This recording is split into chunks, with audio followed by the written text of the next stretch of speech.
எல்லாருக்கும் வணக்கம். என்னுடைய ராதா ராமராவ் சேனலுக்கு உங்கள் எல்லாரையும் வெல்கம் பண்ணுறேன். இந்த வீடியோவில் நீங்கள் பார்க்க இருக்கிறது புளி உப்புமாம்பாங்க. அதாவது அரிசி குருணையில் புளி சேர்த்து ரொம்ப டேஸ்ட்டான ஒரு உப்புமா. ரொம்ப சிம்பிளாக நான் ஒரு ப்ரெஷர் பேனில் பண்ண போகிறேன். 5 நிமிஷத்தில் இந்த உப்புமா ரெடி ஆகிடும். இந்த மாதிரி ஒரு டேஸ்ட்டான ஒரு புளி உப்புமா எப்படி பண்ணலாம் அப்படிங்கிறத பார்க்கலாம். இந்த வீடியோவை ஸ்கிப் பண்ணாமல் பார்த்துட்டே வாங்க. இந்த வீடியோ பிடிச்சிருந்ததுன்னா லைக்ஸ் கொடுங்க. இது வரைக்கும் என்னோடய சேனலுக்கு சப்ஸ்கிரைப் பண்ணாதவங்க சப்ஸ்கிரைப் பண்ணி பக்கத்தில் இருக்க பெல் பட்டன் ப்ரெஸ் பண்ணிங்கன்னா ஆளுங்கிற ஆப்ஷன் வரும். அதை ப்ரெஸ் பண்ணால் நான் போடுற புது புது வீடியோ நோட்டிஃபிகேஷனாக கிடைக்கும். ஃபஸ்ட்டு ஒரு நல்ல அகலமான பாத்திரம் எடுத்துக்கிறேன். 200 ml டம்ளர், அதில் 5 டம்ளர் போட்டால் நமக்கு 1 கிலோ அப்படின்னு சொல்லுவாங்க அரிசி.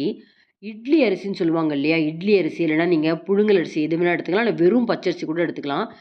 5 டம்ளர் சேர்க்குறேன். இந்த புழுங்கல் அரிசி எதுக்கு சேர்க்குறேங்கிறத நான் அடுத்தடுத்த வீடியோவில் சொல்லிட்டே வரேன். இதில் இட்லியும் பண்ணலாம். அதுக்காக தான் இந்த மாதிரி இட்லி அரிசி எடுத்துகிட்டு இருக்கேன். 5 டம்ளர் இட்லி அரிசிக்கு 1 டம்ளர் பச்சரிசி எடுத்துன்னுட்டு, ரேஷன் அரிசி கூட நீங்கள் பச்சரிசி எடுத்துக்கலாம். இல்லை 3-4 தடவை வாஷ் பண்ணணும். நல்லா வாஷ் பண்ணிவிட்டு ஒரு 2 தாம்பாளத்துலேயோ இல்லை துணியிலையோ போட்டு நல்லா வெயிலில் காய வைக்கணும். காய வச்சுட்டு நம்ம இதை மிஷினில் அரைக்கணும். எப்படி அரைக்கணும் அப்படிங்கிறதையும் நான் உங்களுக்கு காமிக்கிறேன். பாருங்க, நல்லா காய வைக்கணும். 2 தாம்பாளத்தில் வச்சுருக்கேன். நல்லா காஞ்செடுத்து இட்லி ரவா அப்படின்னு சொல்லுவாங்க. இது வந்து நம்ம ஊர்களில் பொதுவாக சாதாரண டிபார்ட்மெண்ட் ஸ்டோர்லாம் கிடைக்கிறதில்ல. இது வந்து ரிலையன்ஸ் டிமார்ட்டில் கிடைக்கும். அதுக்காக அங்கே போய் அடிக்கடி வாங்கிட்டு இருக்க முடியாது. நம்ம வீட்லேயே அரைக்கலாம். இந்த மாதிரி ரவை பதத்துக்கு நம்ம அரைச்சின்னு வரணும். ரவைன்னு சொல்லி அரைங்க. ரவா உப்புமா ரவை எப்படி அதே மாதிரி அரிசியை ரவை பதத்தில் அரைச்சின்னு வரணும். சலிச்சு கூட வச்சுக்கோங்க. இப்போ 1 கப்பு நான் இட்லி ரவை எடுத்துன்னு இருக்கேன். அதுக்கு சின்ன நெல்லிக்காய்ன்னு வச்சுக்கோங்களேன். பெரிய நெல்லிக்காயிலே சின்ன சைஸ் இருக்கும் இல்லையா, அந்த மாதிரி நெல்லிக்காய் சைஸுக்கு நான் புளியை ஊற வச்சுட்டுருக்கேன். 1 கப்புக்கு 2 கப்பு தண்ணி. 1 கப்பு ரவை, இட்லி ரவைக்கு 2 கப்பு தண்ணி விட்டுருக்கேன்.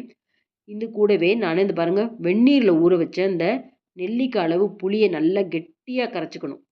அந்த 4-5 டேபிள் ஸ்பூன் புளி தண்ணி இருந்தாலும் பரவாயில்ல. இந்த மாதிரி கெட்டியாக கரைச்சிட்டு அந்த தண்ணி கூட நம்ம ஃபஸ்ட்டு சேர்த்துக்கணும். இந்த மாதிரி சேர்த்துண்டாச்சு. அடுத்தது இது கூட கொஞ்சமாக வெல்லம் சேர்க்குறேன்.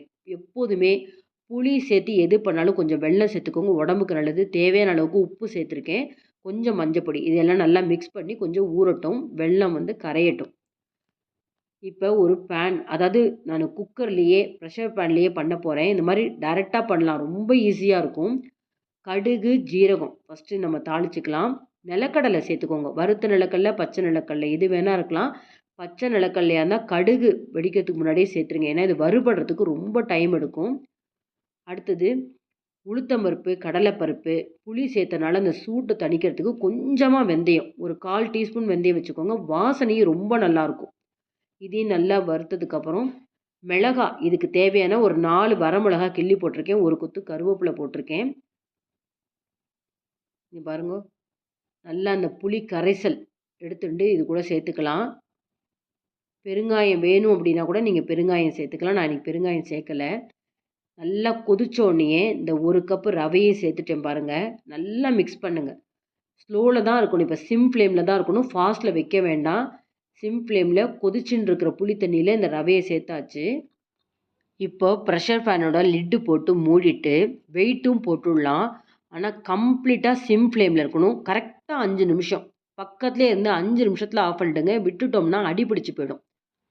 இப்போ லிட்டு நான் திறந்து காமிக்கிறேன் பாருங்கள். பார்க்கறதுக்கே அவ்வளோ நல்லாயிருக்கும். இப்போ பாருங்கள், ஃபஸ்ட்டு பார்த்தா நமக்கு அப்படியே கெட்டியாக இருக்கிற மாதிரி இருக்கும். ஆனால் அது நேரம் ஆறாக அப்படியே பொல பொல பொலன்னு இருக்கும். டேஸ்ட்டும் ரொம்ப நல்லாயிருக்கும். இது முழுக்க முழுக்க நீங்கள் பச்சரிசியை கூட ரவை மாதிரி பொடிச்சு கூட பண்ணலாம்.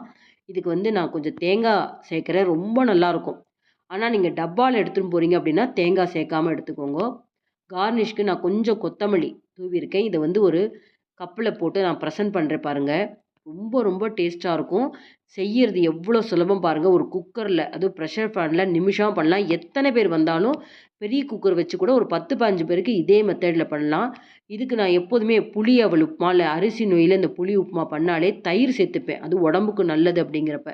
அதனால் அவசியம் இந்த மாதிரி தயிரை வந்து சைட் டிஷ்ஷாக வச்சு சாப்பிட்டு பாருங்கள். அரிசி குருணை இந்த மாதிரி நிறைய நம்ம ஸ்டோர் பண்ணி வச்சுட்டா நினச்ச நேரம் இந்த உப்புமா பண்ணலாம். இந்த வீடியோ உங்களுக்கு பிடிச்சிருந்தா லைக்ஸ் கொடுங்க. உங்கள் ஃப்ரெண்ட்ஸ் அண்ட் லேடிஸ்க்கு இந்த வீடியோவை ஷேர் பண்ணுங்கள். இது வரைக்கும் என்னோட சேனலுக்கு சப்ஸ்கிரைப் பண்ணாதவங்க மறக்காமல் சப்ஸ்கிரைப் பண்ணி பக்கத்தில் இருக்க பெல் பட்டன் ப்ரெஸ் பண்ணிங்கன்னா நான் போடுற புது புது வீடியோ உங்களுக்கு நோட்டிஃபிகேஷனாக கிடைக்கும். இன்னொரு இன்ட்ரெஸ்டிங்கான ரெசிபீஸில் நம்ம பார்ப்போம். Thank you viewers.